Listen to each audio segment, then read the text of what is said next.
Hi అండి, అందరికీ నమస్కారం. Welcome to Vijay media. దేశంలో ఆదాయ పన్ను చెల్లించే వారికి బిగ్ షాక్. కొత్త రూల్స్. ఇకపై డొనేషన్లు ఇస్తే లెక్కలు చెప్పాల్సిందే. లేటెస్ట్ అప్డేట్ రావడం జరిగింది. సో దానికి సంబంధించిన పూర్తి వివరం చెప్పడం కోసం నేను వీడియో చేస్తున్నాను. వీడియోని ఇక్కడ స్కిప్ చేయకుండా పూర్తిగా చూడండి. అప్పుడే నేను చెప్పే సమాచారం మీకు బాగా అర్థమవుతుంది.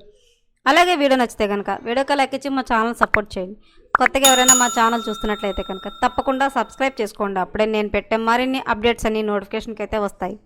అలాగే వీడియోని లైక్ చేయడం వల్ల వీడియో కొంతమందికి రీచ్ అయ్యి ఇన్ఫర్మేషన్ మరికొంతమందికి అయితే రీచ్ అవుతుంది. సో లేట్ చేయకుండా వివరాలు ఏంటో చూద్దాం. దేశంలో ఆదాయ పన్ను రిటర్నల్ ఫైలింగ్ సీజన్ ప్రారంభమైంది. Central board of direct taxes 2026-27 assessment సంవత్సరానికి ఆర్థిక సంవత్సరం సంబంధించిన ఐటీఆర్ ఫారాలను నోటిఫై చేసింది.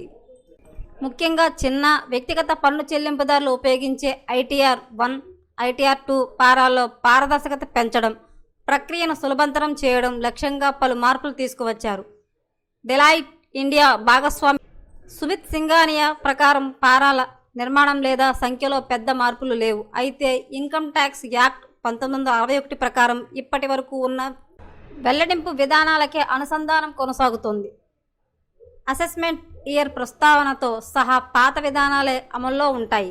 ఈసారి ముఖ్యంగా సెక్షన్ 80E(G), సెక్షన్ 80E(GGC) కింద విరాళాల వెల్లడిలో మార్పులు చేశారు. ఇకపై రాజకీయ పార్టీలకు విరాళం ఇచ్చిన వారు ఆ పార్టీ పేరు మాత్రమే కాకుండా వారి పాన్ వివరాలు కూడా తప్పనిసరిగా ఇవ్వాలి.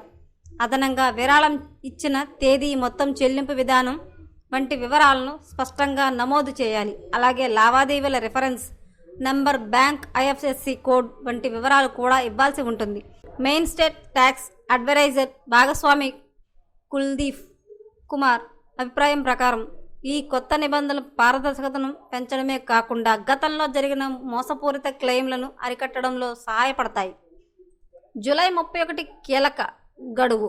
సాధారణంగా వ్యక్తిగత పన్ను చెల్లించేదారులు జూలై 31 లోపు తమ ఐటీఆర్లను దాఖలు చేయాలి. ఈసారి కొత్త వివరాల కారణంగా ఫారాలు నింపేటప్పుడు మరింత జాగ్రత్త అవసరమని నిపుణులు సూచిస్తున్నారు.